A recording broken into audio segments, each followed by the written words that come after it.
Just a clarification, McCabe is Deputy FBI Director, not AG. Republican Congressman Matt Gaetz of Florida joins us. He sits on the Judiciary, the Budget, and the Armed Services Committee. Congressman, pleasure to have you with us.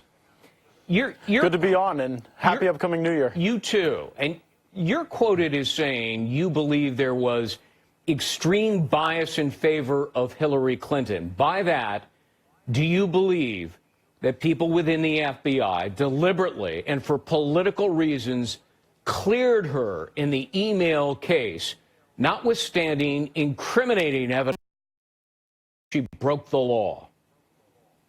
Well, I believe there were people at the highest levels of our government in coordination. I believe there was an FBI piece. I believe there was a Department of Justice piece. Certainly the tarmac meeting that Loretta Lynch had with James Comey highlights the extent to which you had high-level coordination on the Hillary Clinton investigation, and that should not occur. The good news we have now is that this congressional oversight is actually creating the transparency and creating some change. Andrew McCabe just announced his retirement. Bruce Orr demoted. Peter Strzok demoted and reassigned. And so the more the American people learn about the pro-Hillary bias in the investigation of the Clinton Foundation and her email service and the anti-Trump bias that has migrated from this very team over to the Mueller investigation, the more we start to see change and the more the truth comes out.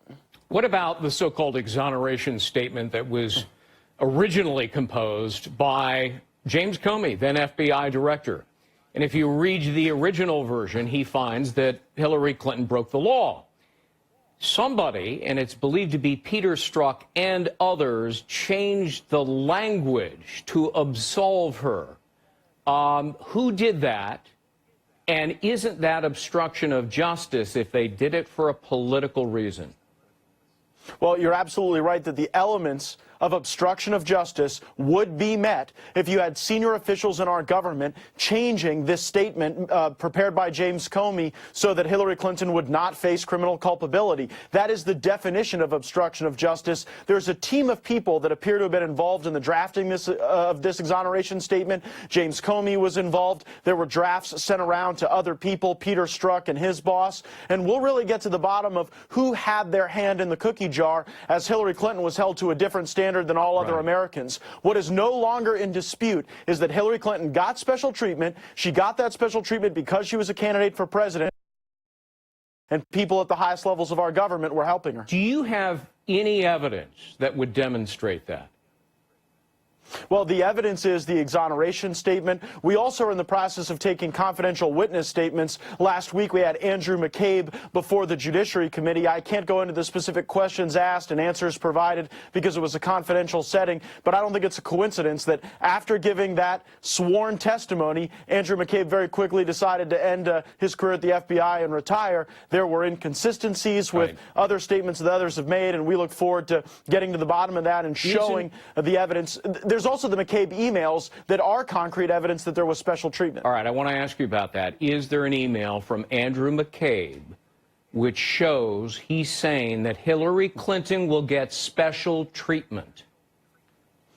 There is. There are emails from Andrew McCabe to the other people at the Washington field office. Now, why is that important? Because normally the Washington field office would actually handle this case. But McCabe sends out an email saying, hands off. The normal process won't be followed. We're instead getting a small group of people together at headquarters to make these decisions. And that's a corrupting process. When you don't have the normal people who would normally engage in the fact pattern allowed to be able to do that, then you've got a departure from the normal procedures, and it just reeks to high heaven of improper influence because of her candidacy for the presidency. And did they do that to clear her path to the presidency? Because if she had been indicted under the original Comey statement, she wouldn't have been president, and it turned out she wasn't president, but it cleared the path for her. Was that the reason?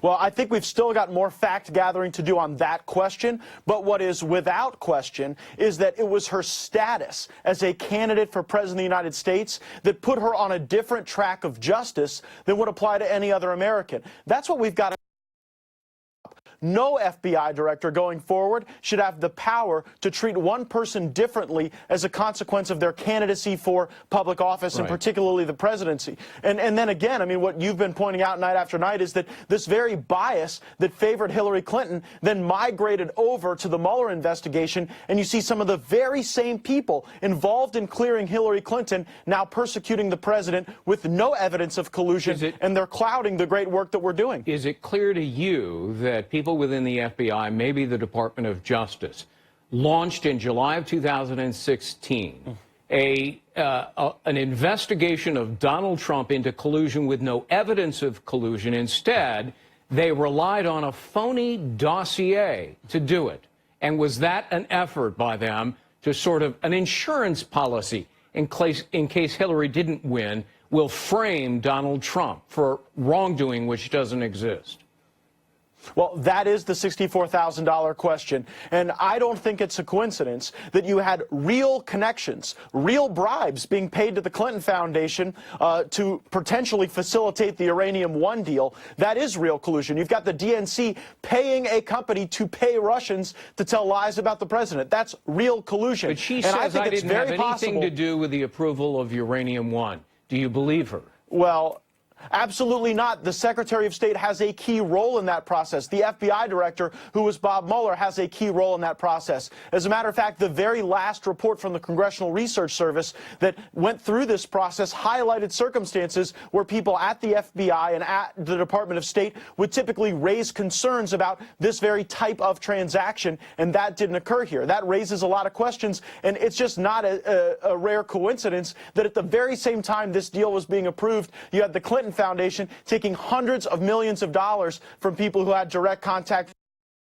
And so, you know, what we've really got to find out is whether this whole fake, phony narrative about the president in Russia was really created to distract the American people and distract Congress from the very real connection that you had with the DNC and the Clinton campaign in Russia. I'm out of time, but you have absolutely no confidence in the fairness and objectivity of Robert Mueller and his team?